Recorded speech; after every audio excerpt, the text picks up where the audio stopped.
Fala galera, tudo bem? Bem-vindos a mais um episódio aqui do Impacta Podcast. Hoje temos dois convidados aqui muito especiais, já vamos falar quem é. Pera aí, não abre o plano não. Mas se você chegou até aqui, obrigado por seguir a gente. Lembra de deixar seu like se você está no YouTube. Lembra de também mandar para os seus amigos também o que a gente está conversando aqui no Impacta. Lembrando, Impacta, o nosso canal de comunicação lá da J Pacta. Né? É aqui que a gente conversa sobre temas que vão gerar impacto dentro do mercado do agro, do alimento, de energia, conversas lá de dentro da J Pacta que a gente traz para cá também com os nossos clientes, nossos parceiros, nossos amigos.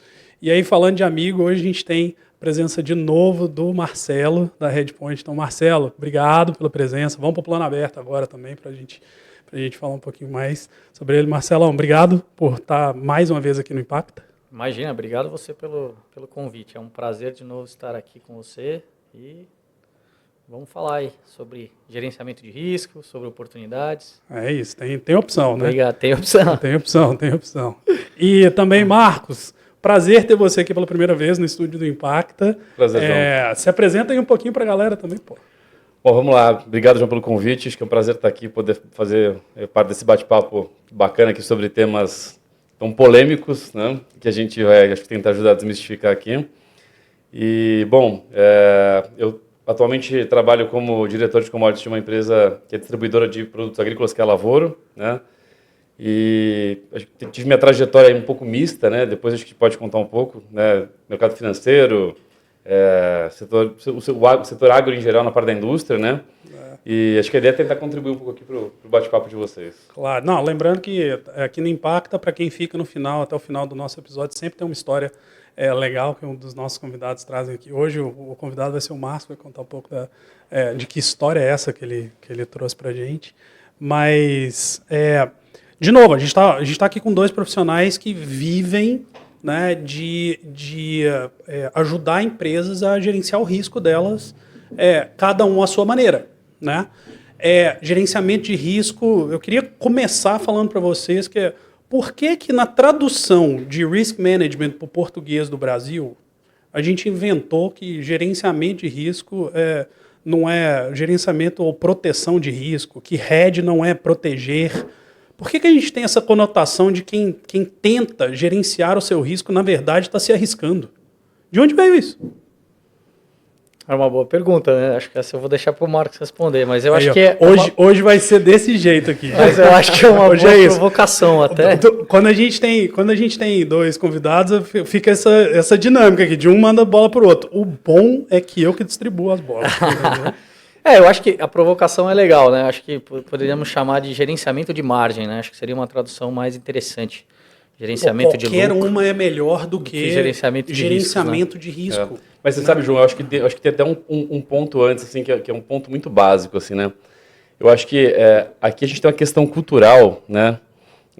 Quando a gente fala de gerenciamento de risco, a gente está, em geral, falando de produtos financeiros atrelados ali, né? Você tem os contratos futuros, você tem as opções, acho que a gente vai depois discutir um pouco mais sobre isso, que são as ferramentas, os instrumentos que a gente pode utilizar para poder fazer o gerenciamento de risco, né? Para poder fazer o hedge, a proteção. E tudo que acho que está associado à bolsa, e acho que é uma questão muito cultural do nosso país, isso, né, de lá de trás, né, você tem meio que esse estigma de que a bolsa tem um risco que talvez não administrável, ou tem um quê de aposta, um quê de cassino, né, eu acho que isso muito associado a gente olhar a história realmente, né, o Brasil tem um mercado financeiro muito menos maduro do que outros países, né.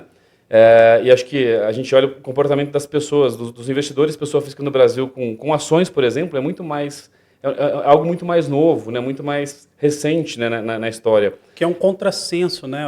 Como que o país do agro não tem uma história longa com usar o instrumento financeiro a seu favor para se proteger, né? Exatamente, muito curioso.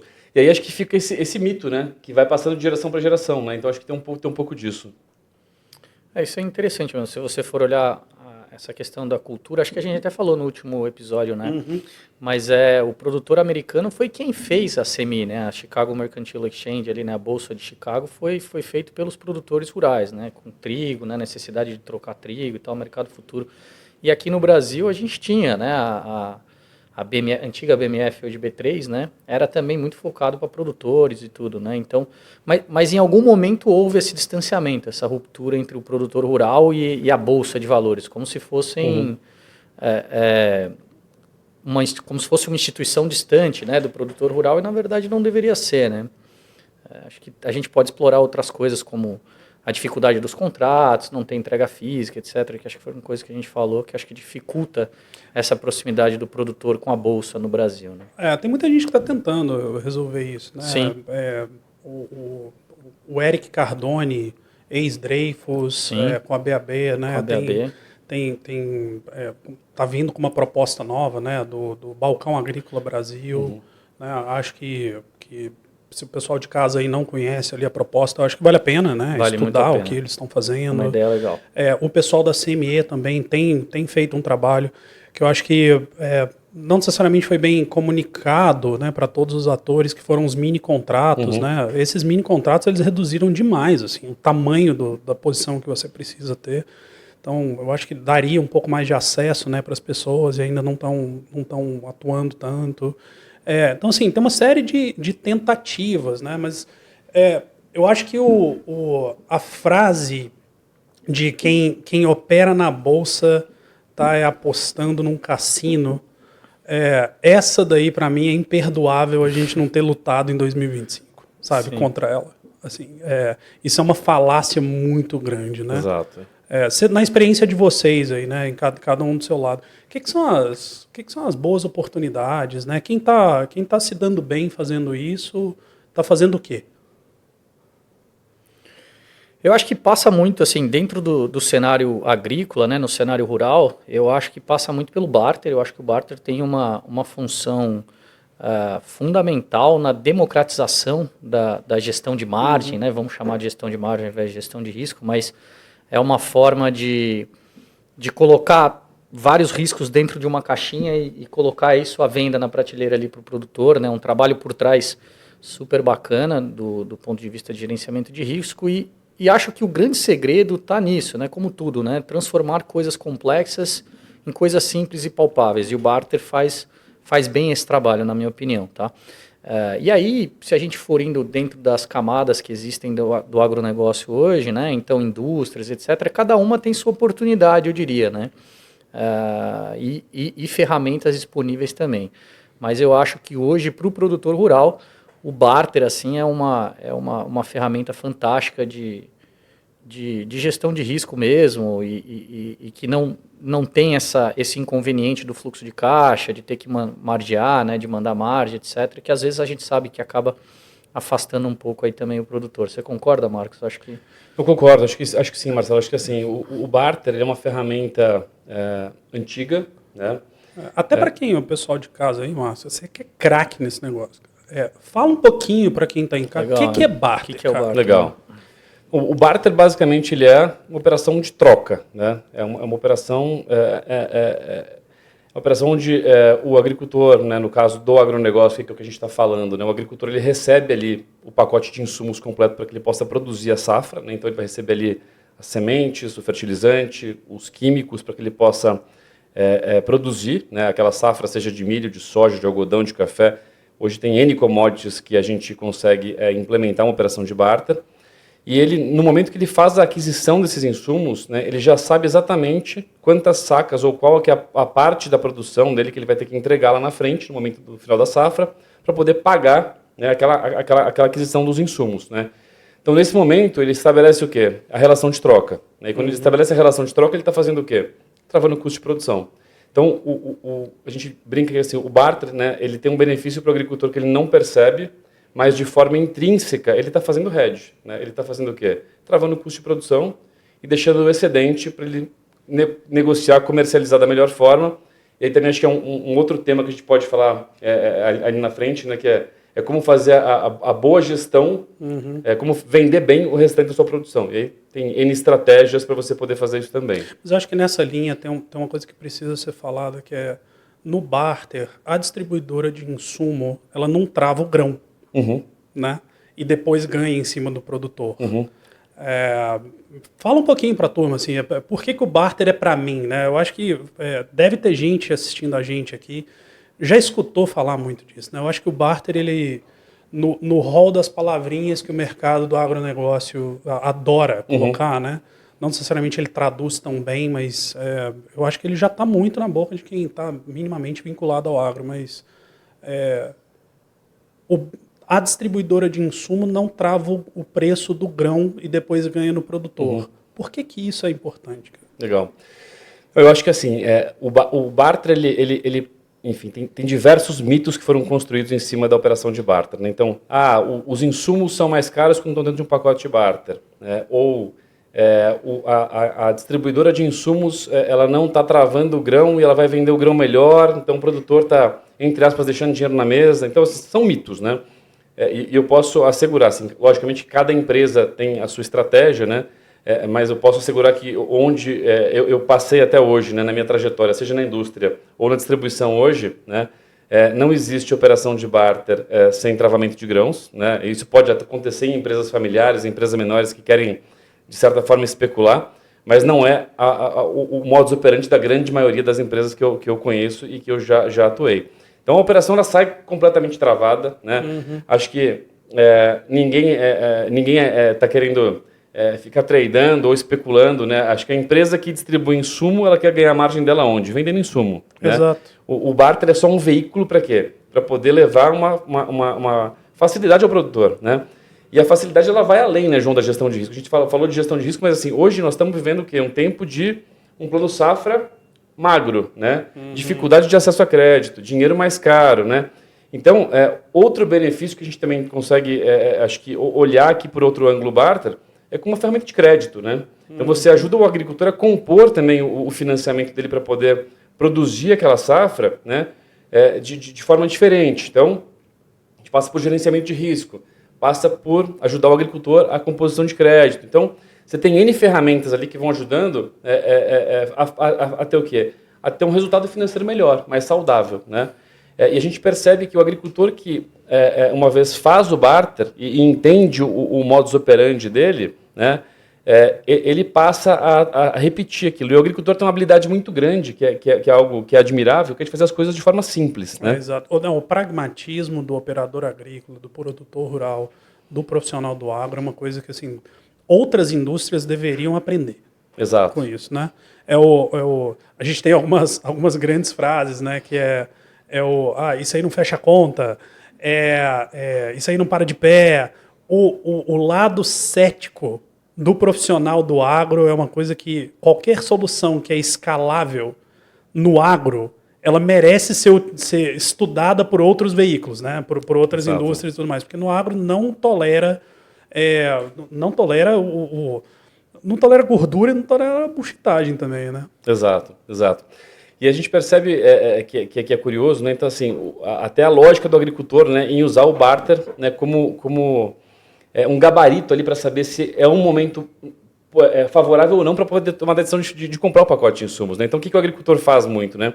Ele sabe mais ou menos qual que é a média histórica de sacas que ele gasta para poder comprar o pacote completo na região. Então, ele sabe o quê? Que a produtividade, né, cresce com tecnologia, com melhora de manejo, mas ela cresce de forma lenta ali, né? Então, ele sabe o quê? Que ele tem que, basicamente, encaixar o custo dele dentro do padrão histórico. Então tem números mágicos por região. É 26 sacos, é 27 sacos, é 30 sacos. Cada região tem a sua paridade histórica. Né? Então, o agricultor percebe o quê? Que talvez é uma forma muito fácil, né, dele gerenciar tantos pratinhos, equilibrar tantos pratinhos ali, que é o quê? O fertilizante está caro ou está barato? Né? A semente está cara ou está barata? A soja está cara ou está barata? Então, assim, quantas sacas está dando esse pacote todo aí? É um índice. Tudo que eu preciso comprar é um índice. Né? Então, assim, chegou em 28 sacas, que é a minha média histórica, e se eu produzo 70, vai me sobrar, sei lá, 12 sacas no final, 10 sacas no final, vai depender se o cara é proprietário, se é arrendatário. Mas é basicamente essa simplicidade. A linguagem dele. Né? A linguagem dele, exatamente. A gente percebe o quê? Outras indústrias, outros mercados foram migrando para isso. Né? Então, assim, tem concessionário de carro hoje que vende caminhonete com troca de saca de soja e milho. Isso é fantástico. Isso é recente um pouco, né? Recente. Isso é fantástico. Eu vi isso, tratores também, vende o trator já em saca de café, em saca de soja. Mas é o lance da linguagem, né? De você entender qual que é a linguagem do produtor, qual que é a moeda dele, né? Sim. E assim, é comum, não sei quem já foi para as grandes feiras agropecuárias aí, você tem stand de corretor de imóvel que vende apartamento em Camboriú, saca de soja de milho.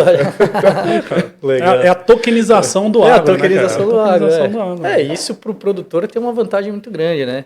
Lembrando que soja é dólar, né? Então, assim, de uma certa forma, se ele guarda a soja lá, ele está protegido de inflação, de variação cambial, né? Para mim é isso. O futuro disso é a tokenização, né? Quando você começa a tokenizar a soja, você começa a tokenizar o milho, aí você começa efetivamente trazer como uma moeda mesmo, né? A saca de soja como uma moeda mesmo. Marcelão, e Headpoint Global, vocês veem esse movimento do barter em outros países? Vocês estão vendo novas culturas lançando mão desses produtos? Porque vocês acabam sendo um grande suportador e apoiador, né? Do como executar isso dentro das empresas que fazem isso muito bem. Sim.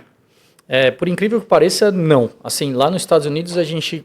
Às vezes que eu conversei lá com o pessoal, eles queriam entender melhor e tal. Eles entendem, obviamente, a forma da troca, né? Mas eles queriam entender melhor como funciona, tudo. Eu acho que dentro da minha experiência, eu diria que o Brasil é o mais avançado, assim, até na América Latina também, né? Bom, vocês têm operação fora também, né? Como funciona na Colômbia isso? Existe, assim, acho que a América do Sul você tem um pouco mais de presença. Acho que, assim, quando a gente fala dos Estados Unidos, a facilidade e a estrutura de crédito, né, é muito mais robusta. Sim, né, faz sentido. Que a nossa. Então, acho que a facilidade de acesso ao crédito lá... A Bolsa também. A Bolsa também, né? Então, acho que faz com que o agricultor não recorra a esse tipo de ferramenta.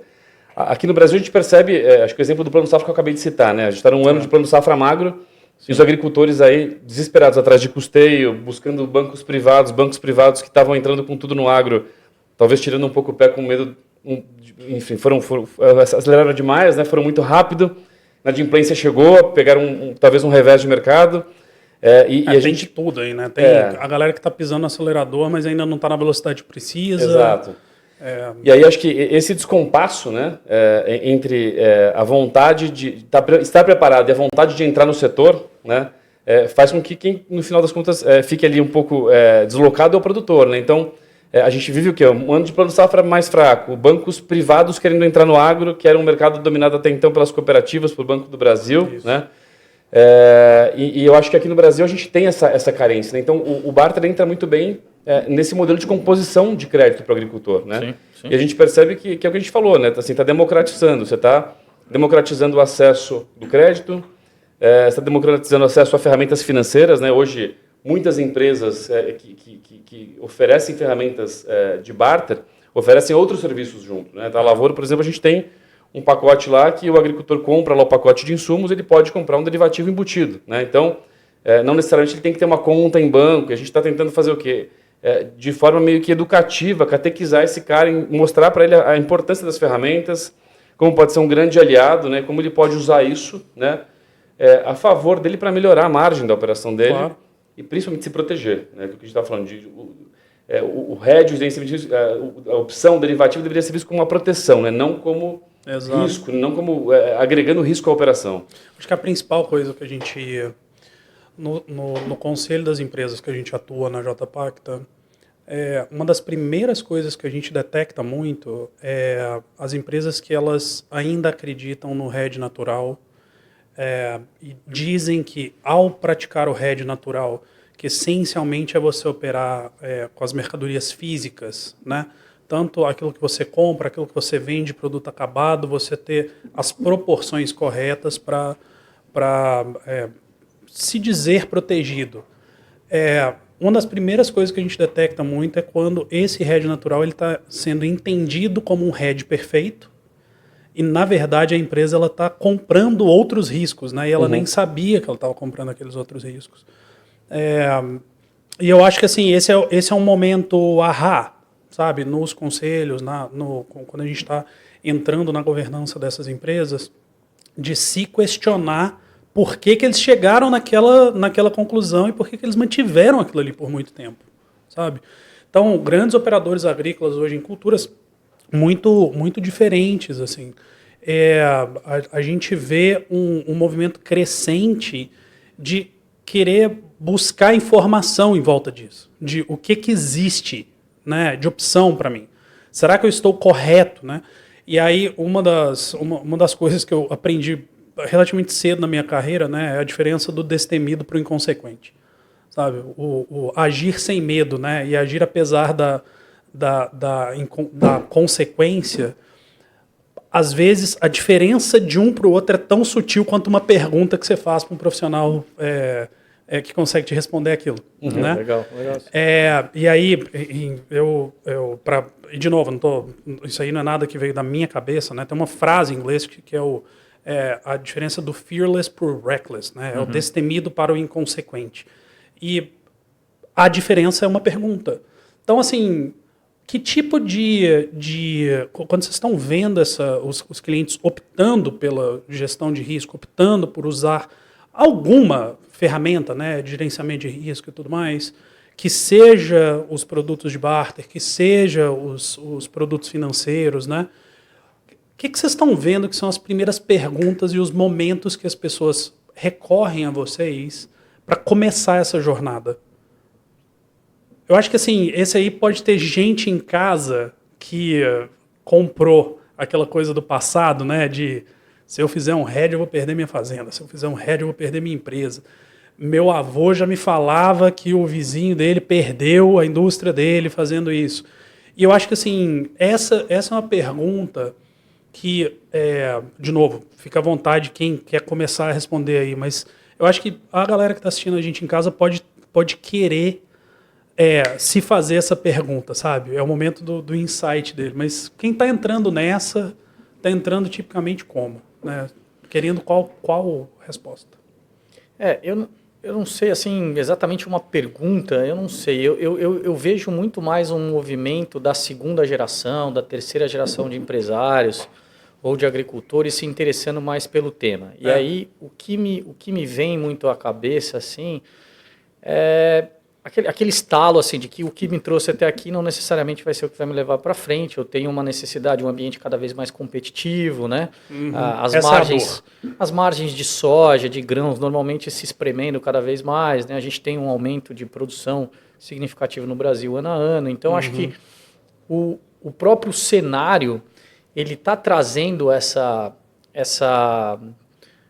curiosidade, vamos dizer assim, da geração mais nova por entender, por querer buscar as ferramentas, né? E acho que a pergunta que tem que se fazer é exatamente essa, assim, né? Será que, puxa vida, tudo que meu pai, ou seja lá quem foi que tocou até aqui, fez, será que daqui para frente isso vai funcionar, né? Considerando que a velocidade da informação que a gente tem hoje, a quantidade de informação, né? Antes você conseguia manter margens e conseguir indo entre trancos e barrancos aí, porque existia muita simetria de informação. Então, um ano você ia mal, outro ano você conseguia aproveitar uma baita oportunidade porque não tinha muita informação naquele mercado. E assim você ia sobrevivendo, né? No final, o importante era que você estava sempre crescendo entre prejuízos e lucros. E acho que quem busca a ferramenta de derivativos, assim, pelo menos a minha experiência cada vez mais, são aquelas pessoas que estão buscando menos variação de resultado. São pessoas que estão buscando um crescimento constante, são pessoas que não buscam sair daquele gráfico de resultado que parece serrote, né? Serrote para um negócio mais linear, para um negócio mais que traga até conforto para os seus credores, né? Que melhore a sua percepção de risco em relação à sua atividade, etc. Então, eu percebo que é muito mais nessa linha. O que você está falando é assim, a curiosidade pelo derivativo rapidamente se transforma numa necessidade, né? Numa necessidade, porque daí você entende que é importante, né? Não tem muito hoje como fugir. Quando você está inserido no mercado de commodities hoje, não tem como você sobreviver muito sem isso. A gente estava no almoço hoje com um cliente do setor de algodão e ele estava abrindo para a gente 40% do custo desse cliente hoje é o preço do algodão. 40% do custo da empresa, é uma empresa grande, tá? 40% do custo da empresa é o preço do algodão. E eles não têm feito hedge. E a luta dele é como efetivamente colocar isso dentro do conselho. E aí aquela sempre velha mesma história. Lá atrás alguém fez uma operação de derivativo que não gostou e aí derivativo virou palavrão. Mas eu acho que essa é uma hora, já quero a tua opinião, tá, Marcos, sobre isso, mas eu acho que essa é a hora, Marcelo, que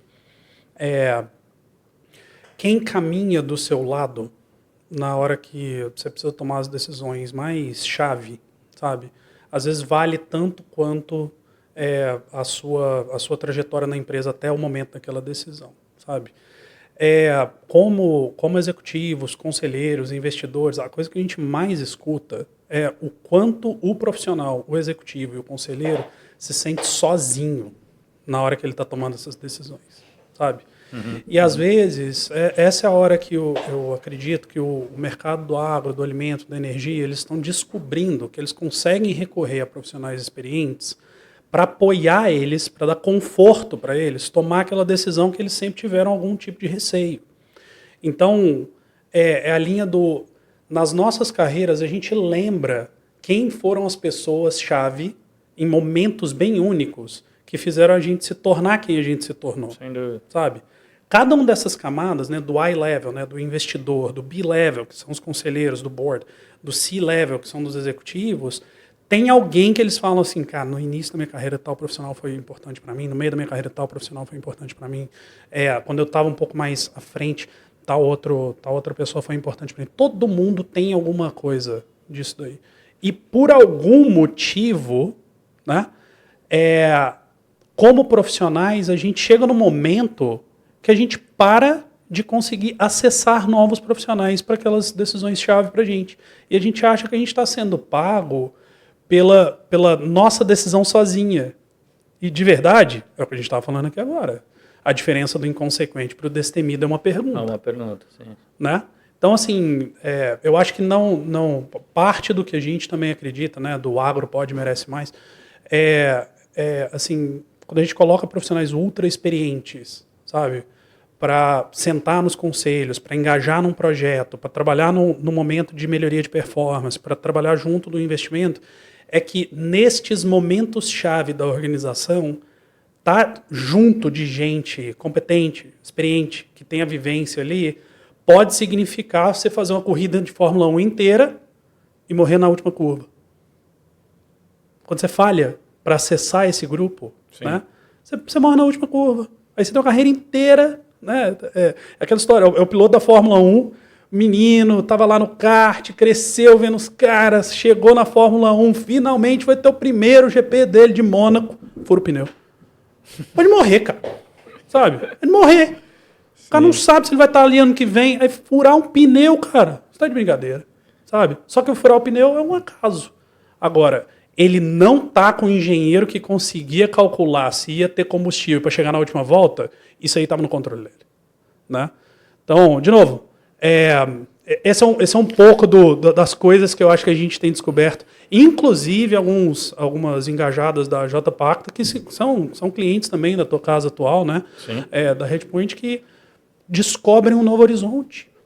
E que ficam super satisfeitos. Estão tendo os melhores anos da empresa deles, depois de décadas. É importante a gente falar também que dá certo, né? Assim, né? Porque eu acho que as pessoas ficam muito com esses casos que deram errado e tal. E é o que você falou, né? Impressionante. Quando fala de derivativo, todo mundo sabe o caso daquela empresa de proteína animal que quebrou por causa disso. Todo mundo sabe esse caso. Sempre tem a bruxa. Sempre tem um cara para falar, não, derivativo, mas poxa... Mas posso te falar? Aí entra o meu lado provocativo aqui, aquela história, né? Tá cheio de gente na internet também fazendo o curso do day trader e tudo mais. Isso não ajuda, né? Não ajuda em nada. Exato, assim, poxa... eu acho que democratizam os termos, democratizam um pouco a coisa da bolsa e tudo mais, mas de verdade... a gente consegue contar nos dedos as empresas que falharam, os casos que foram emblemáticos e tudo mais. Viraram, inclusive, casos, né? Só que os que estão ganhando não estão contando. Exato. Né? Exato. Então, assim, eu gostaria de inferir uma coisa aqui, que é o seguinte, muito mais gente ganha do que perde. Muito mais. Tá bom? Então, para você que está aí em casa, que está se convencendo pelas histórias que você escutou de 30 anos atrás, 20 anos atrás, tá bom. Semana passada também, às vezes, aparece né, que às vezes tomaram uma decisão, né, que envolvia o mercado de capitais, que foi errado e tudo mais. mas que isso aí marca a sua vontade de não acessar essas ferramentas, lembra que tem uma galera que está ganhando com isso, que está estável, que está crescendo, que nas horas difíceis foi ali que recorreu, né, para ter estabilidade, para ser dono do futuro. Esses aí não estão vendendo curso, esses aí não estão propagandeando, eles só estão ganhando dinheiro, tá bom? E lembrando que tem as figuras que também usam os derivativos, né? Então, a gente estava falando, você está falando das figuras do day trader e tal, que está na internet, essa figura do especulador, né? Todo mundo também tem um pouco de não gosta muito desse nome, mas assim, o especulador é importante para dar liquidez na bolsa também, né? Tem o hedger e tem os arbitradores, né? Então, assim, na verdade, derivativo é uma ferramenta, né? As ferramentas de derivativos. O que você precisa ter é uma pessoa que está do seu lado, você precisa de alguém que é um especialista, você precisa ter alguém que vai te ajudar efetivamente a usar as ferramentas para construir um resultado, para construir uma coisa positiva, né? Lembrando que, sei lá, fazendo aqui uma metáfora, é como se fosse uma arma. Você pode usar ela para proteger sua casa, ou você pode usar ela para destruir alguma coisa, né? Então, na linha das traduções que são difíceis, né? Tem uma língua que traduz, eu não vou saber lembrar aqui agora, mas tem uma língua que traduz especulador, né? Como é que a bolsa chama isso, né? São os comerciais, os não comerciais. Tem um termo técnico da bolsa. Não commercials, né? Os non-commercials e tudo mais. Que traduziu isso para a linguagem local como os convictos. Os convictos. Então, o especulador é aquele convicto que, quando ele está comprando, a mercadoria vai subir o preço. Sim. O especulador é aquele que, na mesma hora que aquele convicto que ia subir o preço, acredita o contrário. Ele acredita que vai cair o preço. Então, quando a gente começa a pensar diferente, né, como a construção da linguagem, né, molda muito como a gente faz os negócios, a gente também chega nas conclusões que é o seguinte: poxa, eu estou preso numa falácia. Então, o especulador, como um grande convicto daquela história, né, ele tem acesso às informações que tem e acredita que o melhor uso do capital dele é comprando naquele momento. Aí tem um outro lado, né, uma outra figura ali na mesma hora, que as informações que tem, ele está convicto que a coisa vai cair. E por isso que dá negócio. Senão Exato, os dois cruzam, né? Senão não dá negócio. E aquela história, poxa, a história depois conta quem são os vitoriosos, quem são os vencedores e tudo mais. Mas eu acho que é legal, quando a gente fala de produtor rural, né, acho que fazer uma analogia aqui, né? Então, assim, e eu que tenho muito contato com o produtor, e a gente vê, assim, algumas cenas que são muito curiosas, né?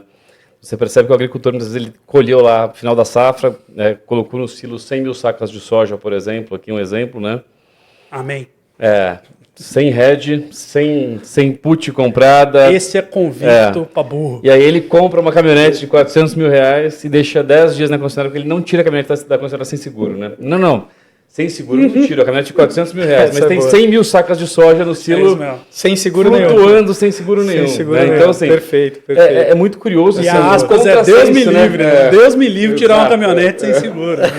Deus me livre. Jamais. É verdade, assim, essa é boa. Acontece demais isso, né? Então, assim...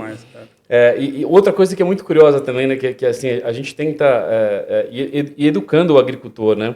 Eu não quero vender porque não é o melhor momento agora, né? Então, muitas vezes o agricultor não tem armazém próprio, ele não tem uma estrutura na fazenda, ele vai fazer o quê? Ele vai colher a soja, vai pagar padronização, vai pagar custo de recepção para um armazém terceiro, vai pagar taxa de armazenagem, quebra técnica todo mês para deixar a soja flutuando, né, também sem proteção, com custando, pagando por isso, sim, sem saber para onde o mercado vai. Com juros caros do jeito que com juros caros, sem saber para onde o mercado vai, acreditando que existirão dias melhores, né?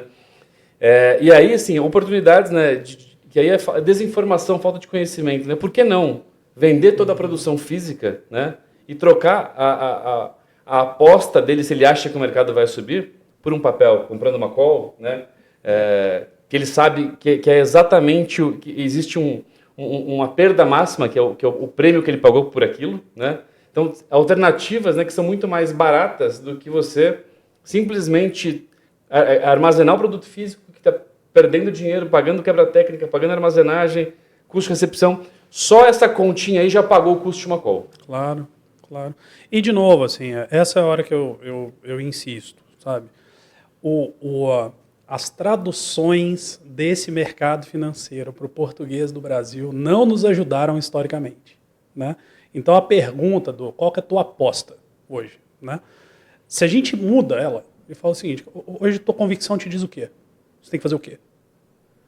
Essa pergunta, o frame, que a pessoa vai te dar a mesma resposta, que eu acho que vale a pena vender um pouco hoje. Ou se não eu acho que vale a pena fixar um pouco, né? Eu não preciso fazer tudo hoje. Vamos fazer uma parte. As mesmas respostas. Quando a gente faz a preparação para aquele questionamento de uma maneira diferente, sabe? De uma maneira que a pessoa ela não está realmente se sentindo no cassino, se sentindo que está colocando o histórico da família dela em risco, né? O patrimônio dela em risco. Eu acho que mudaria tudo, sabe? Mas queria voltar na pergunta que eu fiz para o Marcelo, né? Quem tá chegando na decisão de recorrer ao barter, né? Que honestamente, assim, só um grande parênteses, eu acho que tem um grande serviço sendo feito pelo mercado financeiro e pelas empresas que você está trabalhando de realmente democratizar isso. Eu acho que tem um papel... eu e Marcelo, a gente falou isso aí em outra conversa, no outro episódio, que é o tema de trade, gerenciamento de risco, essas ferramentas financeiras, ferramentas de proteção, quase que deveriam ser uma coisa de segurança econômica nacional no Brasil, do tamanho que a gente está voando essa bandeira, né? Então, de novo, eu acho que tem um papel louvável do que vocês estão fazendo hoje, de garantia de acesso ao alimento, garantia de acesso à produção, à produção econômica do Brasil. Tem uma coisa que é comendável, cara. Mas, assim, fecha parênteses. Quem está chegando no barter está resolvendo que problema hoje em dia? Né? Que são as perguntas que eles estão se fazendo e que vocês estão dando a resposta fazendo isso? Hoje, assim, João, acho que o barter ele tem um papel importante, né? Assim, é curioso como o barter cresceu no Brasil por interesse também da indústria em fomentar o barter, né? E quem começou... Total. Isso foi a própria indústria, né? Por quê? Total. Porque o barter é uma ferramenta que traz segurança para ambos os lados, né? Então, o barter traz o quê? Maior garantia de que o agricultor está protegido, né? Isso vai permeando toda a cadeia. Então, o agricultor protegido, com custo de produção travado, né? Com uma segurança financeira melhor daquela safra, isso permeia todos, atinge até a indústria, que é a ponta final. Então, acho que esse foi um grande, talvez o grande gatilho, né? Que foi a mola propulsora ali para poder fazer com que a operação crescesse, porque cresceu nos últimos 15, 20 anos de forma mais forte aqui no Brasil. Hoje representa alguma coisa em torno de 30%, né, do financiamento de custo de produção agrícola de soja e milho no Brasil. Caramba, então, é muita coisa. É muita coisa. Então eu acho que esse foi um dos ângulos que a gente tem aqui. E eu acho que o barter tem ajudado, de certa forma, um outro ponto que eu ia... quando você perguntou para o Marcelo aqui, né, da questão da dificuldade de acesso, o que dificulta com que o agricultor se aproxime desse mercado e entenda ali o derivativo, o mercado financeiro. A gente tem um gap no Brasil muito grande, que é a questão de educação, de conhecimento. Demais. Então, assim, isso é um problema grande que a gente tem. A gente tem pouca gente suprindo isso, né, com informações. Eu acho que o teu papel aqui hoje, o teu canal faz um trabalho muito forte nisso, né, de trazer esse tipo de conteúdo, que o nosso mercado é super carente. E as pessoas têm dificuldade em decodificar aquele negócio. Né? Os contratos futuros têm vencimentos, mas a Bolsa de Chicago, a Bolsa... lá é bushel, aqui é sacas, né? Como é que eu faço a conversão? Eu particularmente acho que foi uma sacanagem do mercado colocar esses nomes aí. Foi para não traduzir bem, cara, esse negócio. Bushel, tonelada curta. Coisa de americano, né? Pelo amor americano de Deus, pés, Fahrenheit, né? Exatamente. Os caras não ajudam em nada, né, meu? Então eu acho que assim, a gente tem hoje, assim, acho que falta um trabalho de educação que algumas poucas pessoas estão fazendo no Brasil para poder aproximar, né? Para poder... de fato, ser a tecla SAP disso que você falou, né? Que como que eu traduzo tudo isso? Porque, assim, não é uma dinâmica difícil. Uma vez que a pessoa entenda, né, e ultrapasse essas barreiras iniciais que parecem um bicho de 7 cabeças, parece um monstro, passa a ser algo usual, né? Algo fácil de você ler, de você utilizar, de você trabalhar, né? Assim, o mercado traz diversas ferramentas para produtores menores que demandam uma proteção mais simples, né? Até companhias agrícolas que querem uma operação mais estruturada, produtores maiores, enfim. Acho que o mercado ele Eu acho que essa daí é uma pergunta legal, cara. Que barter é só para o gigante, barter é só para o pequeno. Você faz barter com outras revendas também? Direto? Não. Assim, o nosso foco ali é só atender produtores rurais. Direto, tá. Então, assim, mas o barter... Revendas menores, locais, assim, não? Não. O barter é uma ferramenta que atinge... que ela é muito focada no pequeno e no médio produtor, principalmente, né? Os grandes produtores fazem barter? Fazem. Quando eu trabalhava na indústria, né? A gente atendia os grandes produtores de algodão da Bahia, por exemplo, que faziam operações de barter, né? E se você sobe mais um degrau e vai, sei lá, para grandes companhias agrícolas, né? Eles fazem barter, né? Esses caras que são os top 5 maiores produtores do Brasil. Eles não fazem o barter propriamente dito, que é comprar no pacote, porque as negociações são muito grandes. Só que todos eles, né? E eu atendi esses caras por muito tempo, todos eles compraram o insumo no mesmo momento, eles travam a mesma quantidade de grão. Eles fazem o barter, mas através deles mesmo, barter porque eles têm descasado. acesso a corretores, eles têm a mesa bancos, de derivativo, a mesa de físico. Mas assim, todos eles, né? Companhias agrícolas grandes, né? Comprou o insumo, já faz a venda do grão na mesma proporção para poder travar o custo de produção, né? E aí, outra coisa curiosa, né? Desses grandes players, né? Muitos deles a gente fala assim, o cara deve ter uma fórmula da NASA lá, né? 200 analistas para poder vender a soja, né? Escolhendo o melhor momento. E o produtor tem os mitos, né? Tal mês é bom para poder vender soja. Tem que ser em agosto para vender a soja, que é o melhor mês do ano, né? Isso nunca muda, né? Não, a gente percebe que as grandes empresas, né? O que elas fazem? Fazem geralmente venda por frações, né? E vão espaçando e fazendo isso de forma ali fracionada durante o ano, né? Então, é meio que o preço médio, né? E a gente percebe o quê? Que o preço médio, muitas vezes, ele é muito mais vencedor, né? E ele tem a constância que o Marcelo falou muito, né? Todo mundo está buscando hoje o quê? Assim como qualquer empresa, né? De qualquer outro setor, você faz um orçamento e você mira uma margem para o ano, né?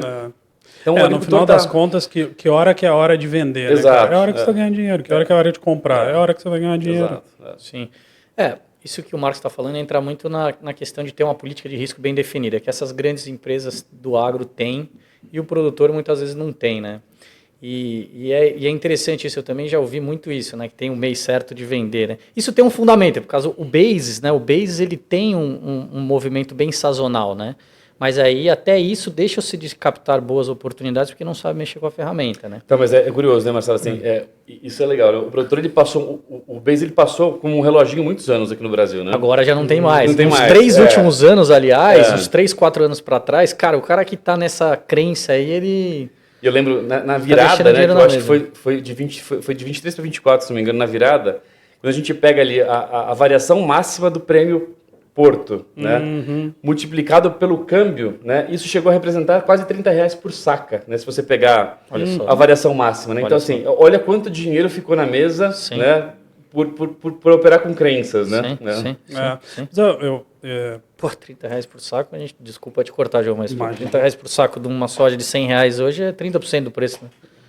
É um negócio absurdo. Que eu falo, assim, essa é a hora que não dominar ou não buscar dominar, né, esse conteúdo é a diferença do destemido para o inconsequente. Sim.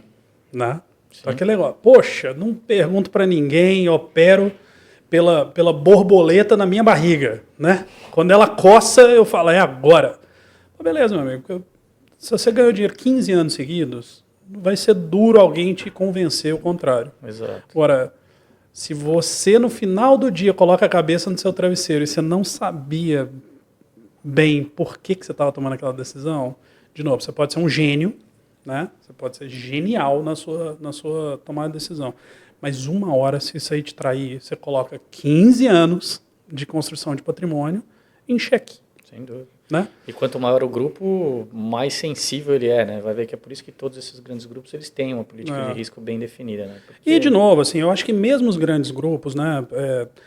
Você sabe, eu trabalhei muito tempo numa operação de trading uma das maiores casas de trading. Assim, a gente convivia com empresas de todo tipo de ranking. Assim, né? Aqui no Brasil, fora do Brasil, grandes multinacionais, grandes grupos locais, pequenos operadores e tudo mais. mesmo nesta experiência lá, mas principalmente na experiência da JPacta hoje em dia, ainda tem muito espaço, sabe? Ainda tem muita empresa que deveria estar dominando isso, sabe? E não necessariamente está, sabe? De novo, tem gente brilhante operando, brilhante. Estão fazendo coisa que, assim, a gente... se a gente começa a entrar numa seara dessa, sabe? A gente fala assim, pô, não é possível que os caras estão lá. Então, tem gente fazendo coisas brilhantes. Mas, cara, tem muita empresa que você falaria assim, ó, esse aí deveria estar voando. E não está, não. Sim. Sabe? Então, assim, vale a pena ter aquele... O meu lado mineiro, né? É o do vida, da sombra, né? Sabe a história da Bolsa de Minas, né? Depois eu te conto. Não sei, conta aí, pô. A história da Bolsa de Minas é que o mineiro ia fazer uma bolsa, mas aí não deu certo, porque o cara que ia vender, o mineiro que ia comprar, falava assim, se ele está querendo vender é porque alguma coisa tem aí, não sei se eu vou comprar não. E aí o cara queria comprar, o mineiro que estava vendendo falava, se ele está querendo comprar, é porque tem alguma coisa que eu não estou vendo. E aí não saía negócio, né? Porque o mineiro é sempre desconfiado. Né? Sempre desconfiado, assim. Esse meu já me salvou de muita fria, tá? Sim, claro. Já me salvou de muita fria. Mas eu acho que, assim, é um lado que também te mantém muito humilde de falar assim, poxa, será que eu realmente estou sabendo tudo, né? Então, e de novo, só aproveitando o momento de que, pô, realmente tem que ter formação para isso, tem que ter... uma vergonha a gente não ter uma formação muito estabelecida de agronegócio no Brasil. Eu acho que tem muita gente que tá trabalhando por isso, né? Vários novas escolas que estão surgindo e tudo mais. Mas eu acho que, assim, na nossa trajetória aqui, muita gente que senta aqui também fala isso, como seria melhor se a gente tivesse mais acesso a informações e tudo mais. Eu acho que a Redpoint tem uma academia, né? O Redpoint Hub. Redpoint Academy, né? Exato. Quer falar um pouquinho, cara?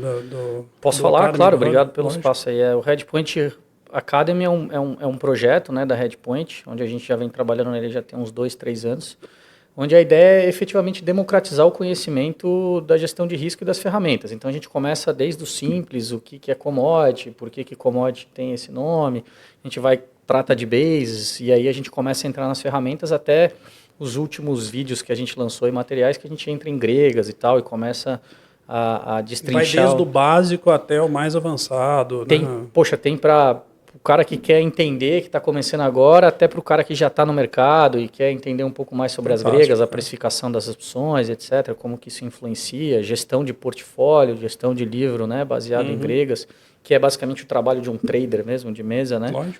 Então, é um trabalho bem bacana, tem muito que construir ainda, acho que, de novo, né, você falou isso muito bem, acho que é um cenário muito fértil no Brasil, assim.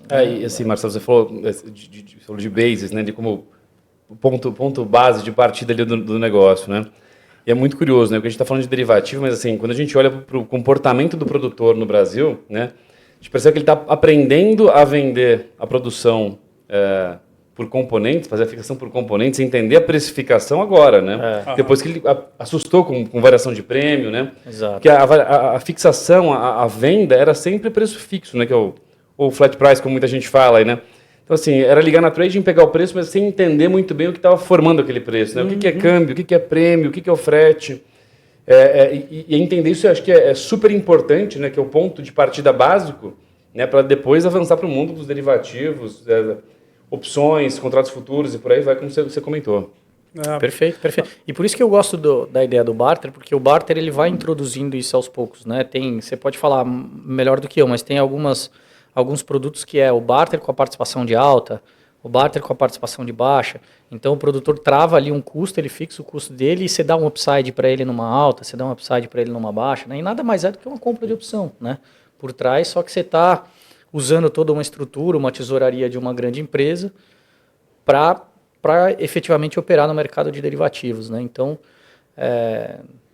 acho que aí de novo o barter democratizando, né? Tem um super papel. Democratizando para o produtor rural a ferramenta, né? E sendo o primeiro passo ali, né? Porque é isso, tem que começar, né? Todo mundo, eu já ouvi muito essa pergunta também, assim, como que eu começo, né? Como que eu faço, né? Cara, o melhor jeito de fazer é começar. Faz um lote, porque daí você vai ver como que o negócio se comporta, você vai ver como que as coisas funcionam.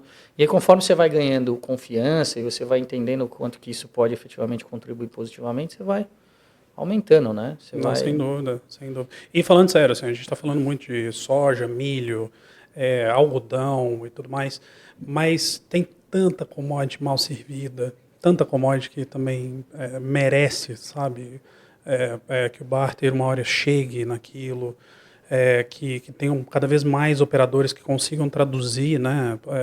De novo, pensa assim, o filho de um produtor rural de segunda geração lá no Tocantins, lá no Goiás, esse cara ele está escutando falar tudo isso que a gente está falando aqui, mas não sabe por onde começar, sabe? Aquela Sim. história, ele não sabe falar com o pai dele, não sabe falar com o vô dele, com o tio dele, não sabe se o gerente do banco da cidade dele consegue falar aquilo ali. Provavelmente não consegue, inclusive. Provavelmente falar não consegue, o que ele quer e tudo mais. Porque Então, é espantoso, até em instituições financeiras, o quanto que tem despreparo, muitas vezes, das pessoas que estão atendendo as pessoas em relação a derivativos, né? Daí eu a acho minha que provocação, esse foi um ponto que acaba afastando, né? Porque assim, você tem grandes instituições com profissionais sem preparo, né? E com presença forte em regiões que são altamente ali, onde o PIB é agrícola, Claro. né? E aí você tem um agricultor, às vezes, interessado, indo procurar ajuda, né? Onde ele entende que seria o melhor local, né? O ponto de segurança ali dele buscar ajuda.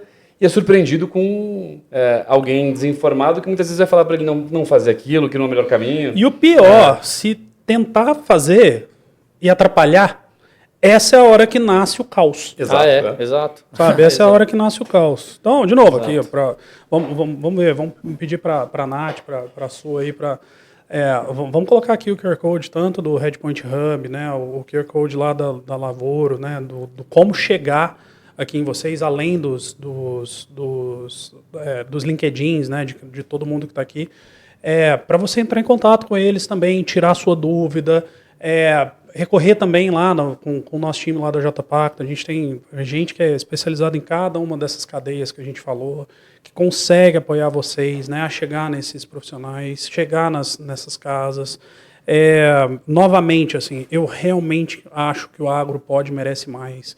E a gente não precisa fazer necessariamente ciência de foguete, sabe? Se a gente fizer o básico extremamente bem feito, a gente consegue ser protagonista do nosso futuro, sabe? Eu acho que assim, se a gente tiver uma mensagem para deixar, pelo menos do meu lado, eu queria escutar vocês também, né? Antes da gente ir lá escutar a história do Marcos,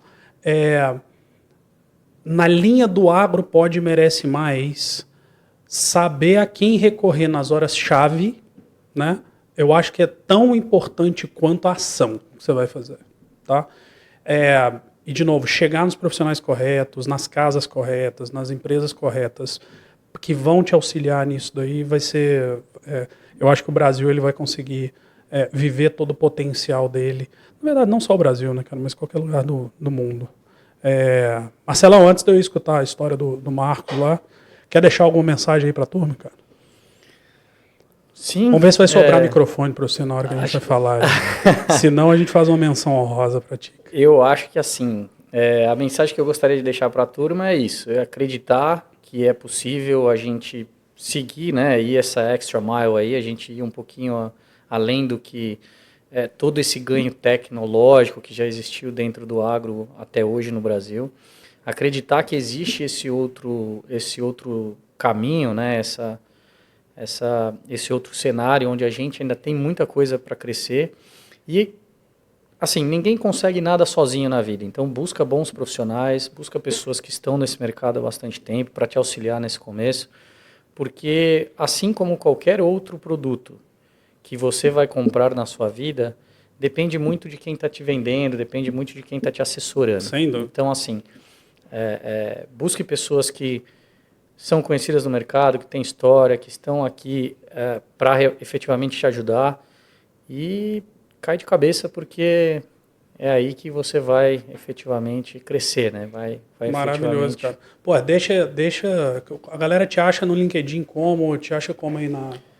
Tem lá no LinkedIn, Eu vou deixar depois certinho aí meu endereço para a turma entrar. A gente põe o link aí para ti. E também lá na Redpoint, estamos de portas abertas. Né? É isso aí. Mandar um abraço aí pro Renato, mandar um abraço pro Guilhermo, pro João, toda a galera do Redpoint. Tem evento novo, né, de formação de cacau que vai acontecer em breve, né, dependendo aí de quando você está assistindo esse episódio aí, não vai fazer tanto sentido para ti, mas setembro de 2025 a gente está preparando um evento para formação de profissionais de trade e gerenciamento de risco de cacau, né, uma formação em educação executiva que vocês estão fazendo lá.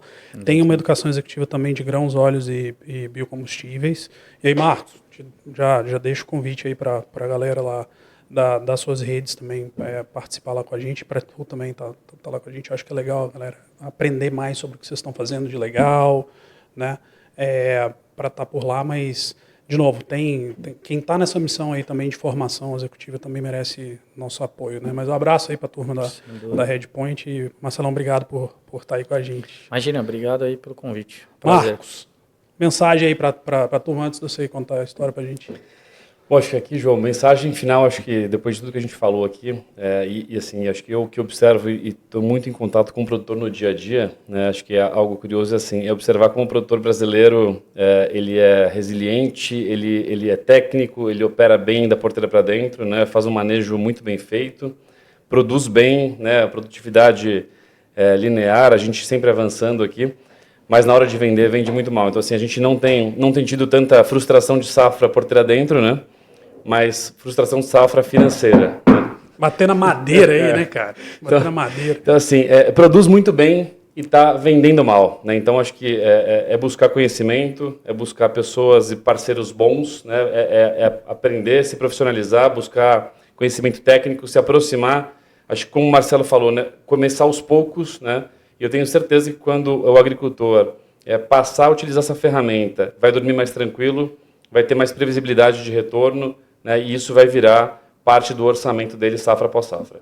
Acho que é isso. Bom demais, cara. Ó, de novo, tu vai contar a história lá, mas desde já, obrigado. Tá bom? Manda um abraço para a turma da Lavoura, um abraço para a turma do Pátria, todo mundo que a gente conhece em comum.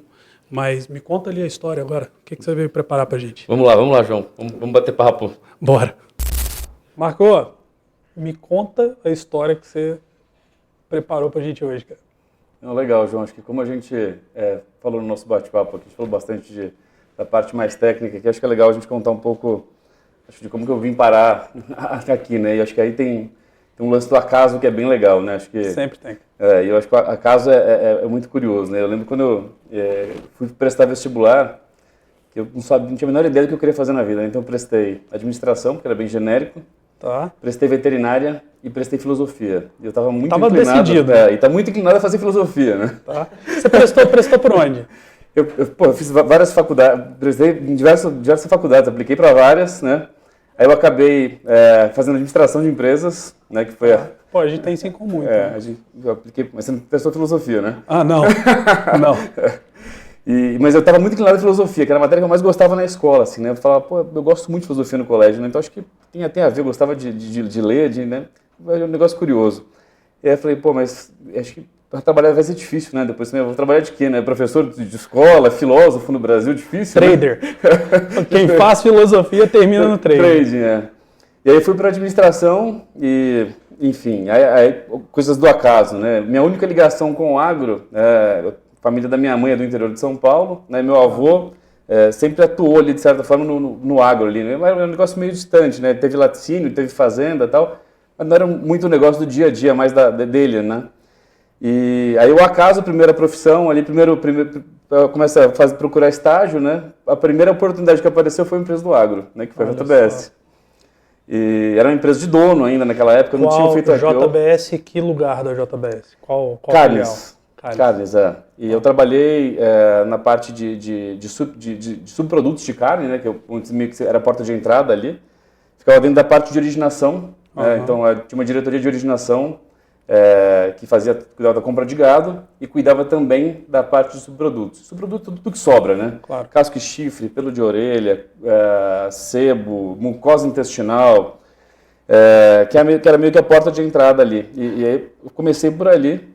Esse é um mercado que antigamente não tinha valor, mas que muito rápido todo mundo descobriu que é dali que vem, às vezes, o diferencial competitivo. Né? E aí ali era meio que a porta de entrada, tal, e foi curioso que ali foi meio que um passo para a minha próxima fase da vida, né? Porque eu vivia ali nessa época que foi meio que pré-IPO da empresa ali, quando eles estavam começando a montar um banco dentro da empresa. Eu lembro que era o Banco JBS no começo, né? Eu lembro que foi a primeira vez que eu vi uma tela da Bloomberg na minha vida, né? Aquelas duas telas, aquele tecladinho colorido. Falei, pô, que negócio legal, né? Muito mais legal do que ficar mexendo com carne, com couro, aqui sebo, né? Pô, carne e couro, agora você foi no lado premium da tua job da época, né, cara? E aí eu falei, pô, que negócio legal. Eu comecei a tentar me interessar muito por aquilo e tentar ver se conseguia ir para aquele negócio do banco. Só que era muito pequeno, né? O pessoal que tava montando o banco ali estava vindo do Boston na época. E eu falei, pô, eu preciso arrumar um jeito de ir pro mercado financeiro. Né? Eu falei, vou sair desse negócio de carne aqui e vou para lá. E aí eu comecei a procurar corretoras para poder trabalhar, mesmo sem conhecer ninguém assim. Fui batendo em porta ali. E acabei entrando como ponta de mesa numa corretora, que foi a Gradual. Né? E aí ali eu fazia um pouco de tudo, fazia Bovespa, fazia BMF, era ponta de mesa da mesa institucional. E foi realmente ali um bom aprendizado, assim, uma boa escola para poder, escola, né, para poder conseguir depois virar operador. Naquela época você tinha que tirar você tinha o terminal da BMF, você tinha o terminal que era o Mega Bolsa, né, e tinha o da BMF. Você tinha que fazer a provinha lá na bolsa para poder tirar o certificado, a sua senha de operador. Então, depois de um ano e pouco lá de ponta de mesa, eu consegui tirar minha senha de operador. E aí sentar ali e começar a atender os clientes, né? E aí assim, a experiência foi muito boa.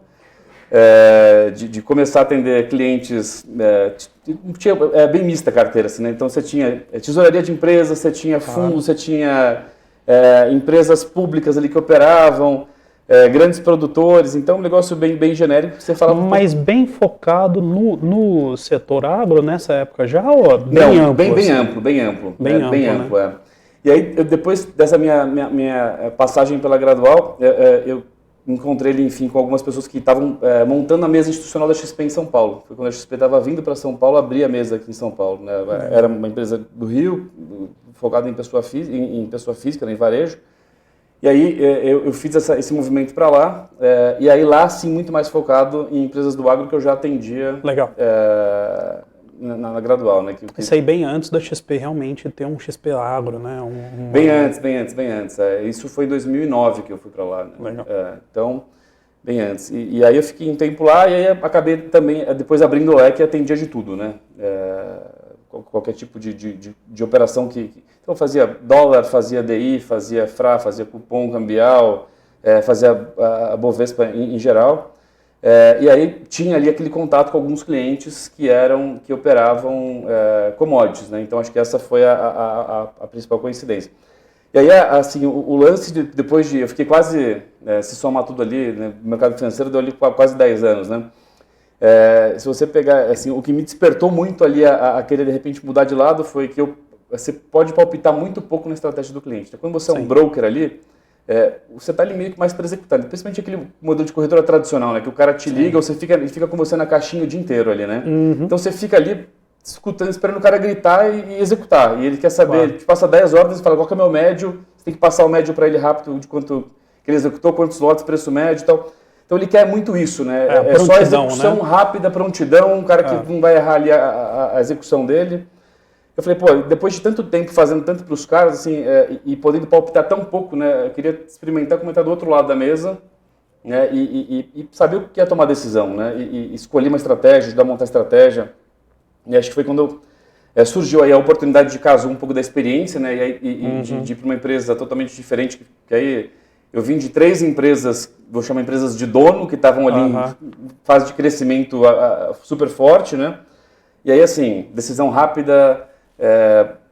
a burocracia muito pequena, né? Então, assim, você resolve as coisas rápido, você implementa um projeto rápido, tem uma veia empreendedora muito mais forte, de vontade de fazer coisas novas e tudo mais. E aí eu fui para uma BASF, que era um elefante lá, um dinossauro alemão, né? Super burocrático, engessado, né? Tem que reportar tudo para a matriz, pedir autorização para tudo. E aí eu fui para lá para poder fazer a parte de commodities agrícolas do barter, né? E acho que aí usar um pouco da minha experiência do mercado financeiro ali. Mas eu acho que você fez uma transição interessante, que em outra conversa que a gente gravou com o Marcelo. Você está em casa aqui, você não está vendo, gente, mas tô eu e Marcos, que o Marcelo está ali, tá? Mas não dá para escutar ele, que ele não está microfonado agora. Mas numa outra conversa que a gente teve com o Marcelo, a gente falou um pouco da transição dele de carreira, em que ele foi dos times da mesa de trading para o mercado financeiro. O curioso é que você fez o vetor contrário, né? Você começou na corretora, no mercado financeiro, e migrou para as posições de trading, né? Exato. Agora, eu acho que o mercado das corretoras, né? Principalmente corretoras, você está falando de corretoras que são muito referência, né? Hoje em dia tem mesas muito estruturadas, posições atendem clientes de todos os portes, né, do institucional até o individual e tudo. Mas eu acho que tem toda uma habilidade que vem do bom broker, né, de entender o seu papel, entender a excelência em excelência, entender e se moldar bem à contraparte, ao cliente, ao fornecedor e tudo mais, que eu acho que é muito difícil ter outra carreira que realmente consegue te elevar tanto nisso, né? E é curioso que você fez o vetor contrário do Marcelo. Exato.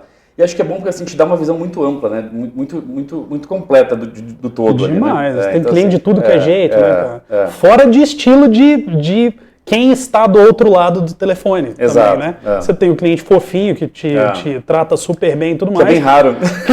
Só que você tem o outro também com aquela história. Cara, eu preciso falar contigo só quando eu quero a execução e, por favor, faça bem feito. Exato. Né? E aí você errar minha ordem. Aí você errar a ordem.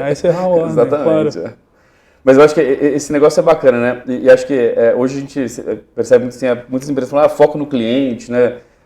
Senso de urgência, né? Eu acho que assim, quem já viveu um pouco do trading, de uma mesa de operações, acho que sabe tudo isso assim na prática, em poucos minutos ali de trabalho que é você conseguir aplicar tudo isso, né? E o broker, então, meu Deus, né? Exatamente. Meu Deus.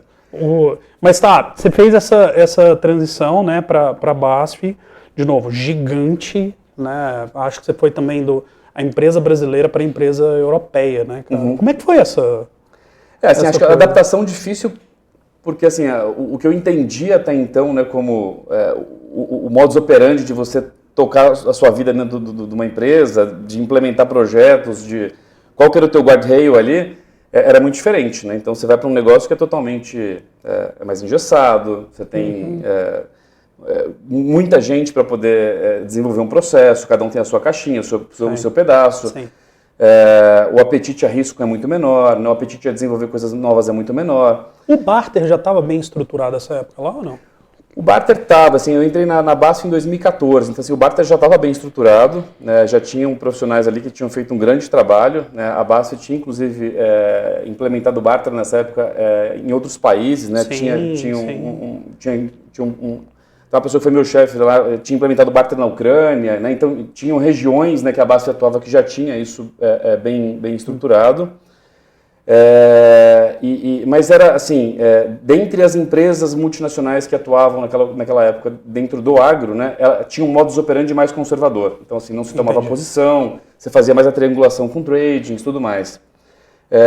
Mas foi um bom aprendizado para mim, assim, em termos de olhando assim a experiência profissional, né, de aprender como lidar, como ter cintura ali com uma empresa desse tamanho, né, com esse modo de trabalho, né, e aí depois, logo na sequência, apareceu uma oportunidade de uma outra empresa alemã, só que mais flexível em termos do que você podia ser feito, né. Então a Bayer, na época que foi a empresa que eu migrei depois, já tinha uma mesa de commodities estruturada, já tinha algo assim que tinha uma flexibilidade maior, né. Então já tinha conta aberta em várias corretoras, com vários bancos, já tomava posição, já tinha uma operação mais flexível.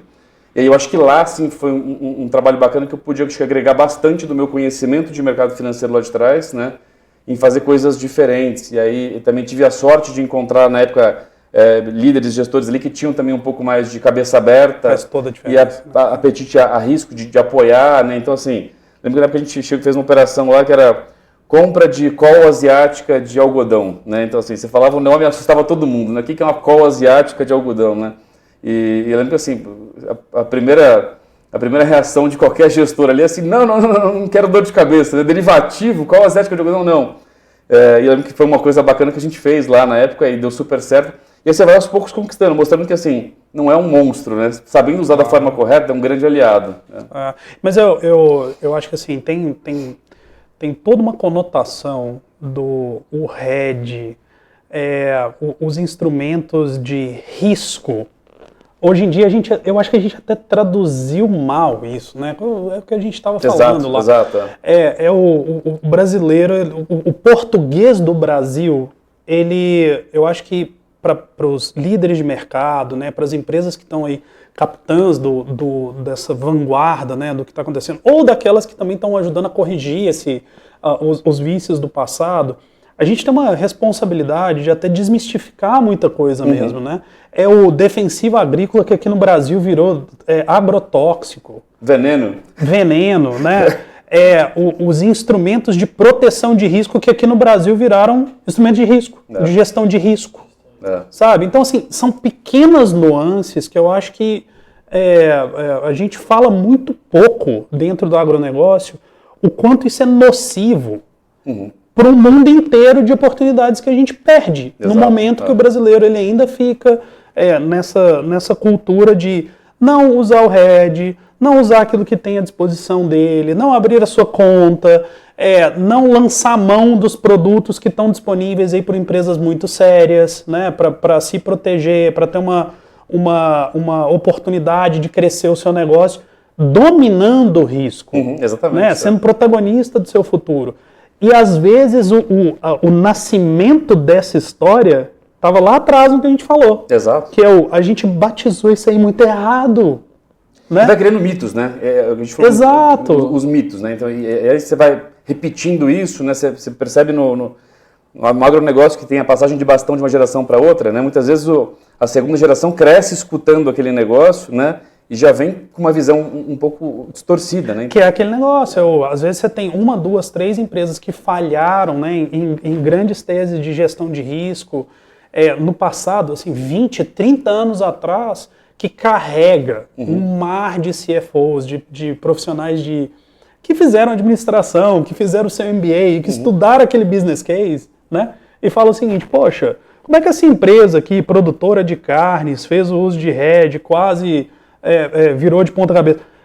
Cara, não foi o hedge que fez aquilo, sabe? Só que gera uma geração inteira de executivos de negócio, né? Que não sabem falar sobre aquilo. E o pânico, né? Assim, a gente percebe assim, muitas vezes você fala palavras derivativo, hedge, né? Isso. Parece um fantasma, né? Exato. Tem derivativo, então assim, vai dar problema, né? Então, derivativo pode ser um baita aliado, né? Desde que você saiba usar. Né? Incrível. E é isso, assim, você vê como é que na sua trajetória é interessante ver quem era o Marcos quando estava saindo da faculdade, né? Pensando em outras coisas, né? Pensando em expansão de consciência, filosofia, né?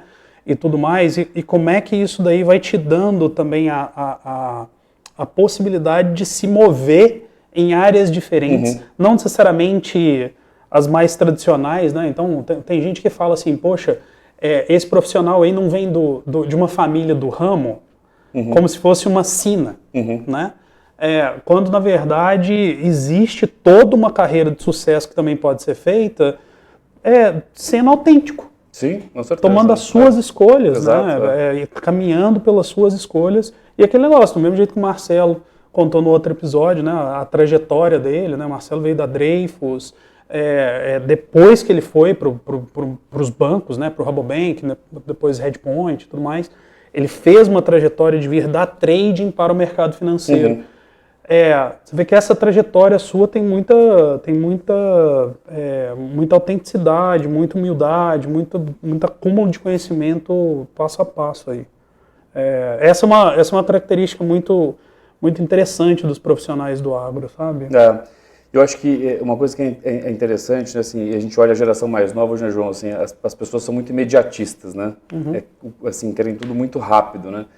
E a gente percebe que muitas vezes você tem que ter paciência para você ir conseguindo formar, né, essa tua visão mais holística ali, né, mais generalista, que é importante para você depois tomar boas decisões, né, conseguir ser um cara mais analítico, entender melhor do negócio. Então, eu acho que esse imediatismo da geração atual é um negócio que preocupa, assim, né, formação de profissionais daqui para frente, né. Então, acho que as pessoas, os jovens, né, principalmente, tem que ter mais calma, né, de dar um passo por vez, né, e tateando o caminho, né, se arriscando, né, aceitando mudar, né. Acho que é assim que meio que você vai se formar ali essa tua base, né, mais sólida, né, para depois escolher ali um pouco mais adiante para onde você vai realmente mirar e conseguir fazer o seu caminho, né.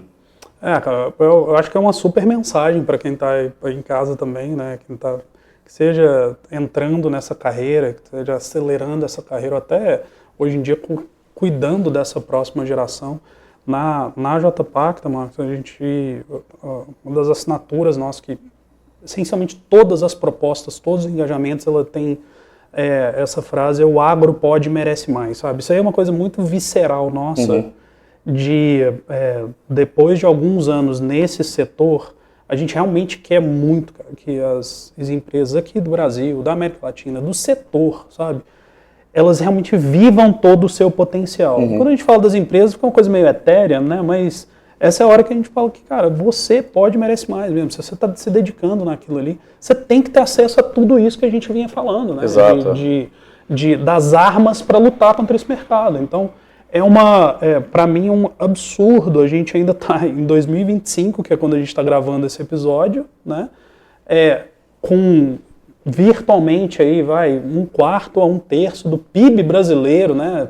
Vinculado ao agro, à pecuária, aos serviços, às indústrias, né? Que estão nesse setor. Mas, de novo, de um quarto, um terço do PIB do Brasil ser agroalimentar energético, né? E a gente ainda não dominar o que a gente estava falando na mesa ali. Exatamente. No Brasil! É um absurdo, cara. Então, assim, é muita excelência da porteira para dentro, na parte técnica hoje, né? A gente percebe em termos de manejo e tal. Então, assim, o agricultor cuidando assim, com excelência porteira dentro, né? Se esquecendo, né? Às vezes, muitas vezes, assim, produzindo muito bem e vendendo muito mal, né? Incrível, né? É incrível. Então, de novo, gente, espero que vocês tenham gostado da conversa do Marcos. Marco, obrigado. Valeu, eu que agradeço, João. Obrigado pelo convite. Aqui com a gente. Obrigado, Marcelo, também. Marcelo, dá um tchau aí, que às vezes você aparece na câmera. Cara. Não apareceu, não. Ó. Eu dou um tchau aqui para ele também. Pessoal, novamente, segue a gente. Se você está assistindo aí pelo YouTube, segue a gente no In.Pacta Podcast. Se você viu a gente aqui também pelo Instagram, In.Pacta Podcast também. Lá no LinkedIn também, curte a gente, segue o nosso canal lá da J.Pacta. A gente vai deixar em algum lugar aí os QR Codes tanto do perfil do Marcos, LinkedIn, do Marcelo, da JPacta, para você também seguir. Então, pega o teu celular aí, liga, vai estar em algum lugar aqui da tela. Mas, obrigado, mais uma audiência desse Impacta nosso. Marcos, alguma outra última mensagem para a turma? Façam um gerenciamento de risco, procure uma corretora, procure um banco e façam um hedge. Acho que a mensagem é essa, se protejam. Se der para encaixar um barter também, ajuda, né? Com certeza. Então tá bom. Gente, obrigado, a gente se vê na próxima. Tchau, tchau. Valeu.